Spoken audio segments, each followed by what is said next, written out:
ओम नमो भगवते वासुदेवाय। जय श्री हरि।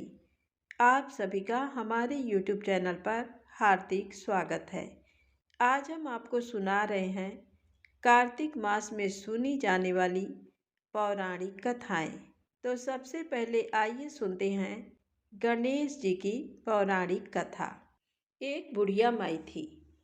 वह बहुत ही गरीब और अंधी थी। उसके एक बेटा और बहू थे। वह बुढ़िया माई सदैव गणेश जी की पूजा किया करती थी। एक दिन गणेश जी प्रकट होकर उस बुढ़िया माँ से बोले, बुढ़िया माँ, तू जो चाहे सो मांग ले। बुढ़िया माँ बोली, मुझे तो मांगना नहीं आता, कैसे और क्या मांगूं? तब गणेश जी बोले, अपने बहू बेटे से पूछकर मांग ले। तब बुढ़िया माँ ने अपने बेटे से कहा, गणेश जी कहते हैं तू कुछ मांग ले, तो बता मैं क्या मांगूं? तो बेटे ने कहा, माँ तू धन मांग ले। बहू से पूछा तो बहू ने कहा, माँ नाती मांग ले। तब बुढ़िया माँ ने सोचा कि ये तो सभी अपने अपने मतलब की बातें कर रहे हैं। अतः उस बुढ़िया माँ ने पड़ोसिनों से पूछा तो उन्होंने कहा, बुढ़िया तू तो थोड़े दिन जिएगी, क्यों तू धन मांगे और क्यों नाती मांगे?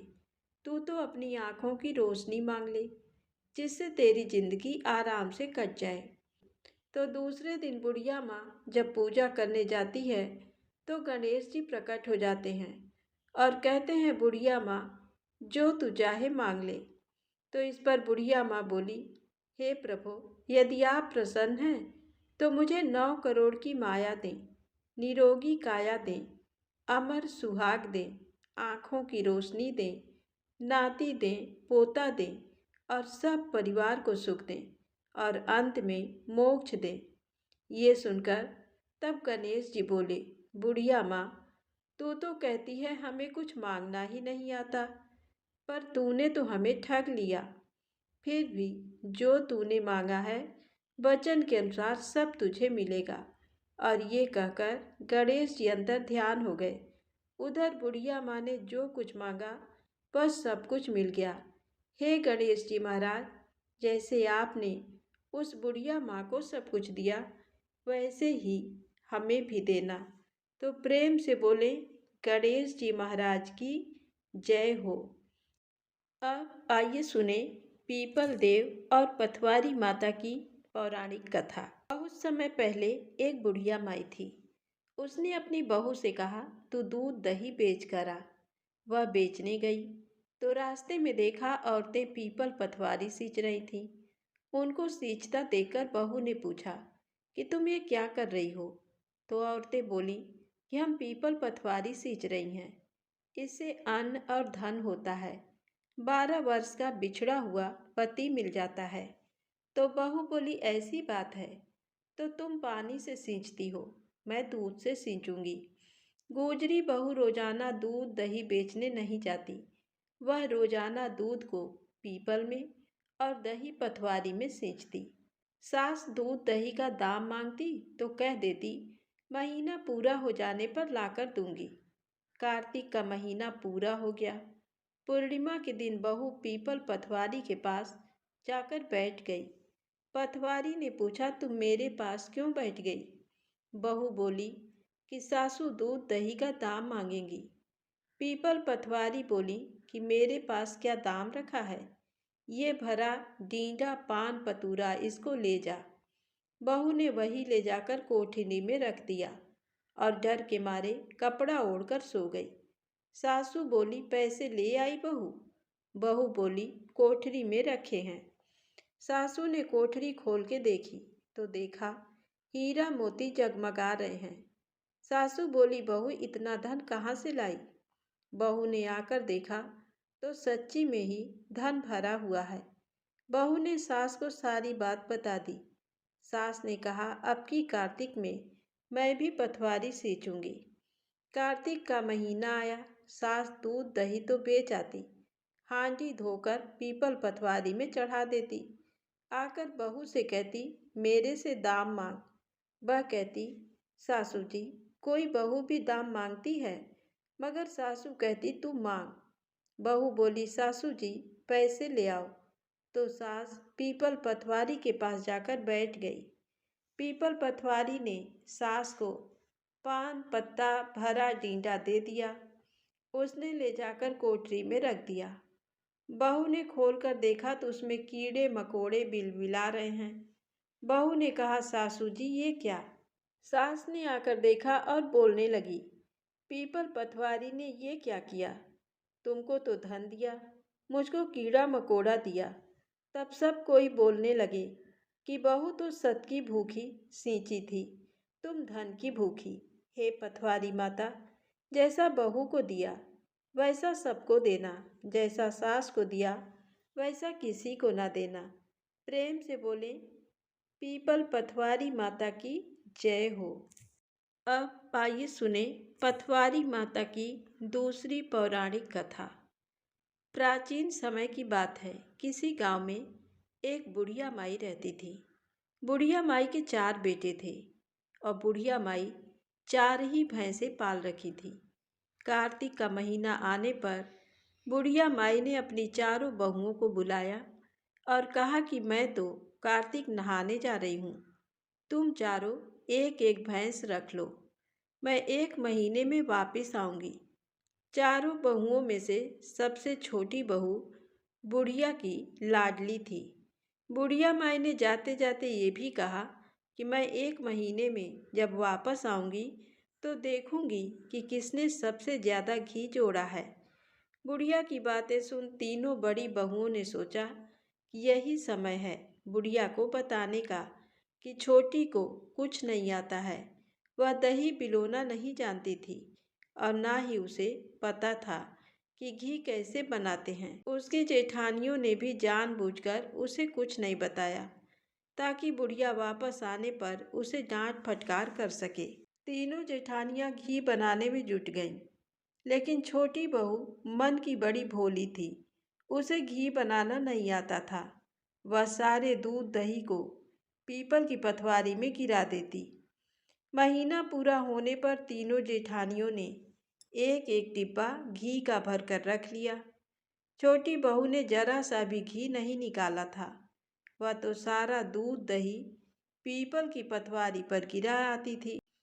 इधर सास के आने की खबर वह पटवारी माता से कहती है कि मैं क्या करूं, मैंने तो सारा दूध दही यहाँ गिरा दिया है। अब मेरी सासू माँ आकर घी के बारे में पूछेंगी तो मैं क्या जवाब दूंगी। पटवारी माता कहती हैं कि तुम्हें 4 कंकड़ ले जाओ और 4 अलग अलग डिब्बों में रख देना, इससे चारों डिब्बे घी से भर जाएंगे। उसने ऐसा ही किया और उसके पास 4 डिब्बे घी के हो गए। अब सासू माँ घर आईं। आते ही उसने चारों बहुओं को बुलाया और कहा कि लाओ अपना अपना घी दिखाओ मुझे कि किसने कितना घी जोड़ा है। तो तीनों जेठानियाँ बड़े खुशी मन से अपने अपने घी का डिब्बा ले आईं और मन में खुश होने लगीं कि अब छोटी बहू को सास से डांट पड़ेगी। छोटी बहू आई तो साथ में 4 डिब्बे घी लेकर आई। वह सब ये देखकर हैरान हुई कि इसे तो दही बिलोना भी नहीं आता था, तो ये घी कहाँ से आया। वह कहने लगी कि जरूर इसके पति ने ये घी खरीदा है। इस पर छोटी बहू ने कहा कि मुझे तो कुछ नहीं आता था और ना ही मुझे किसी ने बताया कि किस तरह से दही भिगोकर घी बनाया जाता है। मैं तो सारा दूध पीपल में सींच देती थी और दही पटवारी पर चढ़ा देती थी। ये तो पटवारी माता की कृपा का प्रभाव है। छोटी बहू की सारी बातें सुनकर सारी बहुओं ने कहा कि अगर पटवारी माता को सींचने से इतना अधिक पुण्य मिलता है, तब हम भी अगले साल उसे सींचेंगे और कार्तिक नहाएंगे। हे पटवारी माता, जैसे आपने छोटी बहू की सुनी, वैसे ही आप सभी की सुनना। प्रेम से बोले, पटवारी माता की जय हो, पीपल देव की जय हो। अब आइए सुने कार्तिक स्नान से जुड़ी पौराणिक कथा। एक समय की बात है। एक बूढ़ा व्यक्ति था। वह नित्य प्रति गंगा स्नान करने जाता था और उसकी 7 बहुएं थीं। एक बार कार्तिक का महीना आया और उसने अपनी बहुओं से कहा कि मैं कार्तिक का स्नान करूँगा, क्या तुम इसे निभा दोगी? 7 में से 6 बहुओं ने मना कर दिया, लेकिन बड़ी बहू ने कहा कि मैं निभा दूंगी। बूढ़ा हर रोज सुबह उठता और नदी पर स्नान कर घर आता। गीली धोती को वह बड़ी बहू के आंगन में सुखा देता। जैसे जैसे उस गीली धोती में से पानी की बूंदें जमीन पर गिरती, वैसे ही वह हीरे मोतियों में बदल जाती। धोती से हीरे मोती गिरते देख बाकी 6 बहुओं से रहा नहीं गया और वे बोली कि हम भी बूढ़े को अपने यहाँ नहाने को बोलते हैं। उन्होंने कहा कि पिताजी, आप कल से हमारे यहाँ कार्तिक नहा लेना। बूढ़े ने कहा कि ठीक है, मुझे तो नहाना ही है, मैं तुम्हारे यहाँ नहा लूँगा। बूढ़ा सुबह सवेरे स्नान करके आया और धोती उसने दूसरी बहू के आंगन में सुखाने के लिए डाल दी, लेकिन यहाँ हीरे मोती की बजाय कीचड़ टपकने लगा। बहुओं ने ये देखा तो कहा कि आप हमारे यहाँ पाप का स्नान कर रहे हो, इसलिए यहाँ से जाओ और बड़ी बहू के यहाँ ही स्नान करो। बूढ़ा वापस बड़ी बहू के यहाँ आया और कार्तिक का स्नान करने लगा। स्नान करके उसने फिर धोती सुखाई तो फिर से हीरे मोती गिरने लगे। अब कार्तिक का महीना समाप्त होने को था। बूढ़ा चिंता में पड़ गया तो बड़ी बहू ने इसका कारण पूछा। उसने कहा कि कार्तिक स्नान समाप्त होने को है और मेरा मन है कि मैं सारे परिवार को एक दिन खाने का न्योता दूं। बड़ी बहू ने कहा कि पिताजी, इसमें चिंता की क्या बात है, आप सभी को बुला लो, मैं खाना बना दूंगी। बूढ़ा सभी को निमंत्रण देने गया तो बाकी बहुओं ने कहा कि जब तक ये घर पर रहेगी हम खाने पर नहीं आएंगे। बूढ़ा फिर से चिंता में घिर गया कि ऐसे कैसे होगा और सूखने लगा। बूढ़े को सूखते देख बड़ी बहू ने कहा कि पिताजी, अब आपको क्या चिंता है? बूढ़े ने बाकी 6 बहुओं वाली बात बड़ी बहू को बता दी, जिसे सुन वह बोली कि पिताजी ठीक है, मैं खाना बनाकर रख जाऊंगी। और उसने वैसा ही किया। खाना बनाकर रख दिया और अपने लिए 4 रोटी लेकर खेत पर चली गई। इधर 6 बहुओं ने खाना खा लिया, लेकिन जाने से पहले बाकी बचे खाने में कंकड़ पत्थर डाल गई कि बड़ी बहू आएगी तो परेशान होगी। इधर खेत में बैठकर बड़ी बहू कहने लगी कि राम जी की चिड़िया, राम जी का खेत, चुग लो चिड़िया भर भर पेट।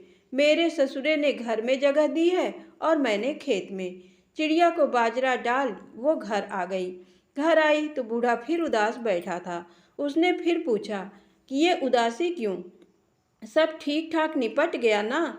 वह बोला कि हाँ, सब ठीक निपट गया, लेकिन वह तेरी देवरानियाँ बाकी बचे खाने में कंकड़ पत्थर व मिट्टी डाल गई। बहू ने कहा कि कोई बात नहीं पिताजी, मैं तो अपने लिए 4 रोटी फिर बना लूँगी। बहू बूढ़े से बात कर घर के भीतर जाकर खाने को देखती है, लेकिन वह देखती है कि जिस खाने में वो सब कंकड़ पत्थर डालती हैं वह हीरे मोती में बदल गए हैं। घर की जगह महल खड़ा हो गया और धन दौलत से भर गया। अन्न के भंडार घर में भरे पड़े हैं। वह बूढ़े को बुलाकर कहती है कि पिताजी, आपने तो कहा था कि मेरे लिए कुछ नहीं बचा है, लेकिन यहाँ तो हीरे मोतियों के भंडार हो गए हैं। पूरे घर में धन की वर्षा हो रही है। साधारण सा घर महल में बदल गया है। बूढ़ा सब चीज़ें देखकर बोला कि बेटी, तुमने सच्चे मन से कार्तिक स्नान सच्चे मन से निभाया था, लेकिन बाकी बहुओं ने पापी मन से इसे निभाया, इसलिए कार्तिक देवता तुमसे प्रसन्न हुए और ये फल दिया। हे कार्तिक देवता, जैसे आपने बड़ी बहू की सुनी वैसे ही आप सभी की सुनना। प्रेम से बोलें लक्ष्मी नारायण की जय हो। अब आइए सुनते हैं कार्तिक स्नान से जुड़ी अगली पौराणिक कथा। एक ब्राह्मण और ब्राह्मणी थे। वो 7 कोस दूर गंगा जमुना स्नान करने जाते थे। रोज इतनी दूर आने जाने से ब्राह्मणी थक जाती थी। एक दिन ब्राह्मणी कहती है कि कोई बेटा होता तो बहू आ जाती। घर वापस आने पर खाना बना हुआ तो मिलता, कपड़े धुले मिलते। ब्राह्मण कहता है कि तूने भली बात चलाई, चल मैं तेरे लिए बहू ला ही देता हूँ। ब्राह्मण फिर बोला कि एक पोटली में थोड़ा सा आटा बांध दे, उसमें थोड़ी सी मोहर असरफी डाल दे। उसने पोटली बांध दी और ब्राह्मण पोटली लेकर चल दिया। चलते चलते कुछ ही दूर एक गांव में जमुना जी के किनारे बहुत सारी सुंदर लड़कियां अपने घर बनाकर खेल रही थीं। उनमें से एक लड़की बोलती है कि मैं तो अपना घर नहीं बिगाड़ूंगी, मुझे तो रहने के लिए ये घर चाहिए। उसकी बात सुन ब्राह्मण के मन में वो लड़की छा गई और मन ही मन सोचने लगा कि बहू बनाने के लिए यही लड़की ठीक रहेगी। जब वह लड़की जाने लगी तो ब्राह्मण भी उसके पीछे चला और जब वह लड़की अपने घर पहुंचती है तब बूढ़ा ब्राह्मण बोला, बेटी, कार्तिक का महीना है, मैं किसी के यहाँ खाना नहीं खाता। तुम अपनी माँ से पूछो कि मेरा आटा छान कर 4 रोटी बना देगी क्या? यदि वह मेरा आटा छान कर रोटी बनाएगी तभी मैं खाऊंगा। लड़की अपनी माँ को सारी बात बताती है। माँ कहती है कि बेटी, बाबा से कह दे कि रोटी में 4 रोटी वह भी खा लेंगे। लेकिन लड़की कहती है कि नहीं माँ, बाबा ने कहा है कि मेरा आटा छान कर बनाओगी तभी वह खाएंगे। तब उसकी माँ कहती है कि ठीक है, जा बाबा से कह दे कि अपना आटा दे दे। उसने आटा छाना तो उसमें से मोहर असरफी निकलती है। वह सोचती है कि जिसके आटे में इतनी मोहर असरफी है उसके घर न जाने कितनी होगी। जब ब्राह्मण रोटी खाने बैठा तो लड़की की माँ बोली, बाबा, तुम लड़के की सगाई करने जा रहे हो।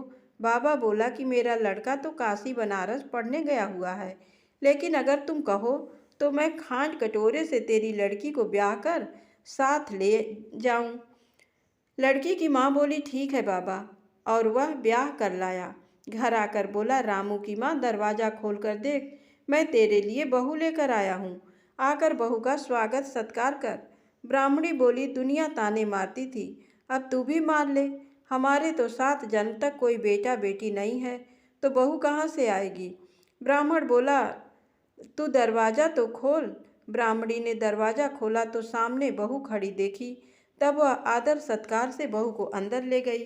अब जब ब्राह्मण ब्राह्मणी नहाने जाते तो बहू घर का सारा काम करके रखती, खाना बनाती, सास ससुर के कपड़े धोती और रात में उनके पैर दबाती। इस तरह से काफ़ी समय बीत जाता है। सास बहू को सीख देती है कि बहू चूल्हे की आग ना बुझने देना और मटके का पानी खत्म ना होने देना। एक दिन चूल्हे की आग बुझ गई। बहू भागी भागी पड़ोसन के घर गई और बोली, मुझे थोड़ी सी आग दे दो, मेरे चूल्हे की आग बुझ गई है। मेरे सास ससुर सुबह 4 बजे से बाहर गए हुए हैं और वे थके हारे वापस आएंगे, मुझे उनके लिए खाना बनाना है। पड़ोसन कहती है, अरे तू तो बावली है, तुझे तो ये दोनों मिलकर पागल बना रहे हैं। इनका ना कोई बेटा है और ना ही कोई बेटी ही है। बहू बोली, ना ना, आप ऐसे मत बोलो, क्योंकि इनका बेटा काशी बनारस पढ़ने गया है। पड़ोसन फिर बोली, अरे तुझे ये झूठ बोलकर लाए हैं, इनका कोई बेटा नहीं है। अब बहू पड़ोसन की बातों में आ गई और कहने लगी कि अब आप ही बताओ मैं क्या करूं। पड़ोसन कहने लगी, करना क्या है, जब सास ससुर आए तब जली फूकी रोटी बना देना, अलूनी पलूनी दाल बना देना, खीर की कड़छी दाल में और दाल की कड़छी खीर में डाल देना। बहू पड़ोसन की सारी सीख लेकर अपने घर आ गई और जैसा पड़ोसन ने बताया वैसा ही उसने किया। जब सास ससुर घर आए तब भूखों का कोई आदर सत्कार बहू ने नहीं किया और ना ही उनके कपड़े धोए। जब सास ससुर को खाना दिया तो सास बोली, बहू, ये जली फूकी रोटी क्यों है और दाल भी अलूनी है? बहू पलटकर जवाब देती है कि आज यही खाओ सासू जी, अगर एक दिन ऐसा खाना खा भी लिया तो तुम्हारा कुछ बिगड़ नहीं जाएगा, मुझे तो जीवन भर ही अनूठी रहना है। बहू की बातें सुनकर सास बोली कि आज तो बहू ने अच्छी सीख नहीं सीखी है। अब बहू फिर से पड़ोसन के घर भागती है और कहती है कि अब आगे बताओ कि मुझे क्या करना है। पड़ोसन बोली कि अब तुम 7 कोठों की चाबी मांग लेना। अगले दिन जब सास जाने लगी तो बहू अड़ गई कि मुझे तो 7 कोठों की चाबी चाहिए। तो ससुर कहने लगा कि दे दो इसे चाबी, आज नहीं तो कल चाबी इसे ही देनी है, हम आज हैं कल नहीं, इसलिए चाबी दे दो। सास ससुर के जाने के बाद बहू ने कोठे खोल कर देखे तो किसी में अन्न भरा है, किसी में धन भरा है, किसी में बर्तन भरे हैं, सभी में अटूट भंडार भरे पड़े हैं। जब बहू ने 7वां कोठा खोला तो उसमें महादेव जी, पार्वती जी, गणेश, लक्ष्मी जी, पीपल पटवारी, कार्तिक के ठाकुर, राई दामोदर, तुलसी जी का बिड़वा, गंगा जमुना बह रही हैं। 36 करोड़ देवी देवता भी विराजमान है और वहीं एक लड़का चंदन की चौकी पर बैठा माला जप रहा है। सब देख बहू लड़के से कहती है, तू कौन है? लड़का कहता है कि मैं तेरा पति हूँ, दरवाज़ा बंद कर दे, जब मेरे माँ बाप आएंगे तब खोलना। सारा नज़ारा देखकर बहू बहुत खुश हुई और नाचती फिरने लगी। 16 श्रृंगार कर सुंदर वस्त्र पहन ओढ़ सास ससुर का इंतजार करने लगी। उनके लिए 36 प्रकार के पकवान बनाकर रखे। सास ससुर जब वापस आए तब उसने उनका बहुत आदर सत्कार किया, उनके कपड़े धोए, उनके पैर दबाए। बहू सास के पैर दबाते कहने लगी कि माँ जी, आप इतनी दूर 12 कोस यात्रा करके गंगा जमुना का स्नान करने जाती हो, थक जाती हो, तो तुम घर में स्नान क्यों नहीं करती हो? बहू की बात सुन सास कहने लगी कि भला गंगा जमुना भी घर में बहा करती हैं क्या? बहू बोली, हाँ माँ जी, बहती हैं, चलो मैं आपको दिखाती हूँ। उसने 7वां कोठा खोलकर दिखाया तो उसमें गणेश, लक्ष्मी, महादेव, पार्वती, पीपल पथवारी माता लहरा रही हैं, तुलसी जी लहरा रही हैं, कार्तिक के ठाकुर राई दामोदर, गंगा जमुना बह रही हैं, 36 करोड़ देवी देवता विराजमान हैं और वहीं तिलक लगाए चंदन की चौकी पर एक लड़का माला जप रहा है। माँ ने कहा कि तू कौन है? लड़का बोला, माँ मैं तेरा बेटा हूँ। बुढ़िया फिर बोली, तू कहाँ से आया है? लड़के ने कहा कि मुझे कार्तिक देवता ने भेजा है। बुढ़िया कहती है कि बेटा ये दुनिया कैसे जानेगी, कैसे जानेगा मेरा घर का धनी, क्या जानेगी देवरानी जेठानी, क्या जानेगा मेरा अगल बगल पड़ोस कि तू मेरा ही बेटा है। बुढ़िया ने विद्वान पंडितों से सलाह ली तो वह बोले, इस बार बहू बेटा साथ खड़े हो जाएं और उस पार बुढ़िया खड़ी हो जाए। बुढ़िया ने चमड़ा की अंगिया ब्लाउज पहनी हो, छाती में से दूध की धार निकले, बेटे की दाढ़ी मूछ भीगे, पवन पानी से गठजोड़ा बंधे, जब जाने की ये बुढ़िया का ही बेटा है। उसने ऐसा ही किया। चाम की अंगिया फट गई, छाती में से दूध की धार निकली, बेटे की दाढ़ी मूछ भीग गई, पवन पानी से बहू बेटे का गठजोड़ बंध गया। ब्राह्मण ब्राह्मणी की खुशी का पार न रहा, वे बहुत खुश हुए। हे कार्तिक के ठाकुर राई दामोदर, भगवान ने जैसे बहू बेटा उसको दिए वैसे सभी को देना। प्रेम से बोलें लक्ष्मी नारायण की जय हो। अब आइए सुनते हैं कार्तिक मास में सुनी जाने वाली तुलसी जी की कहानी। हिंदू महीनों में कार्तिक माह का अत्यधिक महत्व माना गया है। इस पूरे माह में स्नान, दान तथा अन्य धार्मिक कार्यों को करना शुभ माना गया है। कार्तिक स्नान के साथ तुलसी जी की पूजा का भी अत्यधिक महत्व है। इसी माह में तुलसी जी का विवाह भी कराया जाता है। जिन्हें कन्या संतान नहीं होती वह तुलसी जी का विवाह शालिग्राम जी से कराकर कन्यादान का सुख पाते हैं। इसी कार्तिक माह से जुड़ी एक कहानी आइए जानते हैं। कार्तिक माह में सभी औरतें तुलसी जी को जल से सींचा करती थी।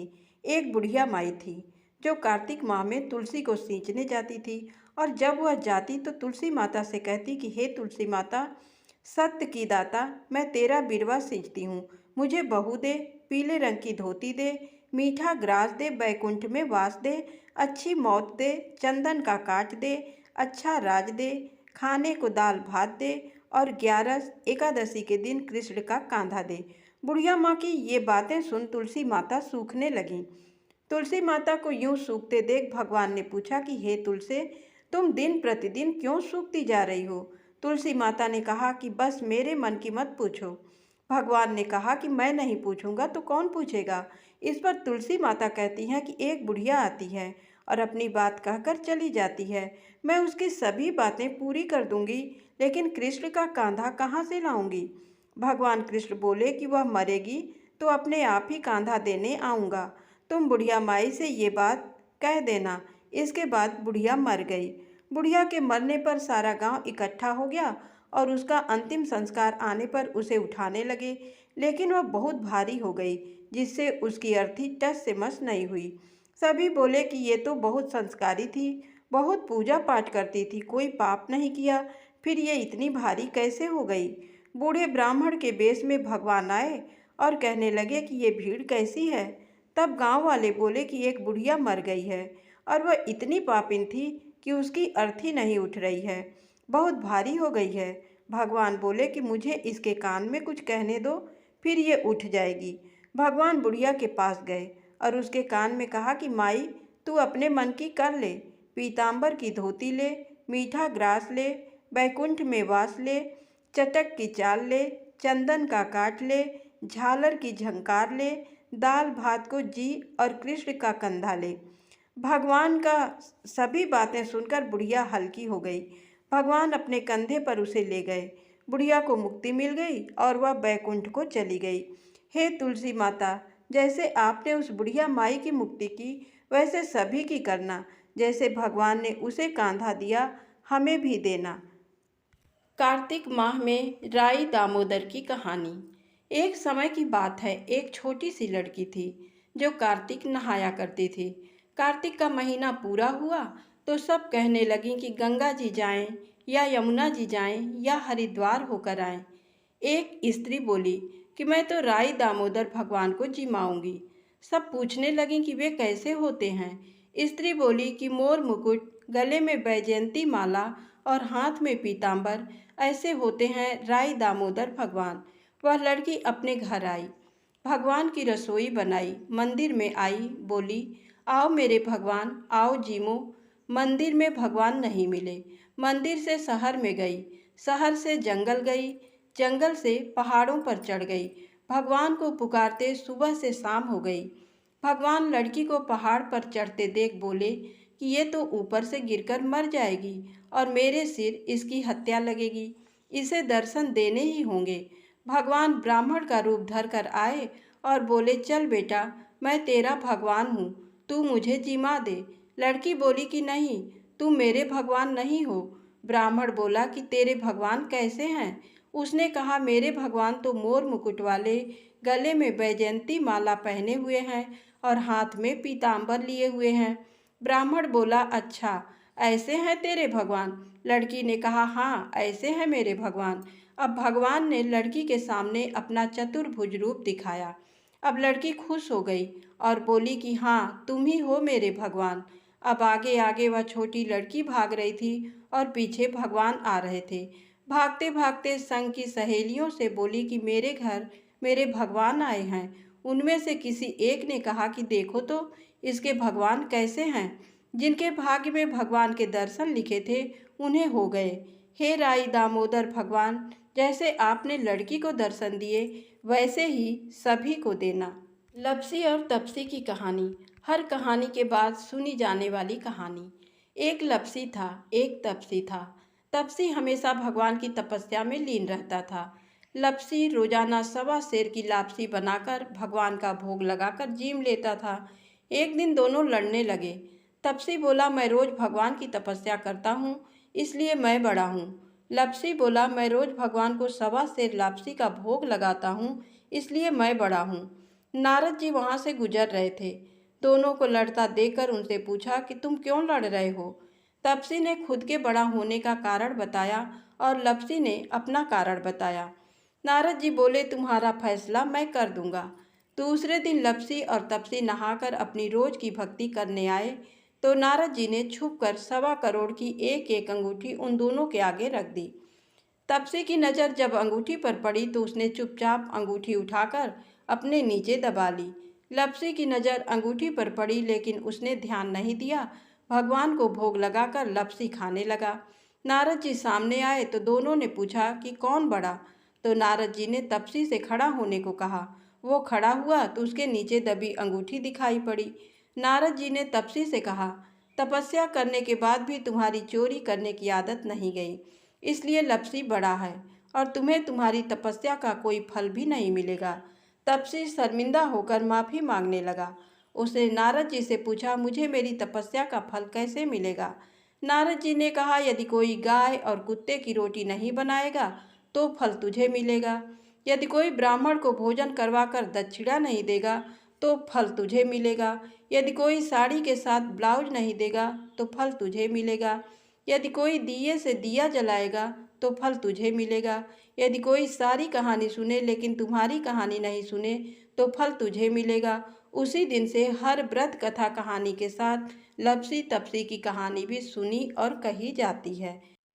प्रेम से बोलें लक्ष्मी नारायण की जय हो।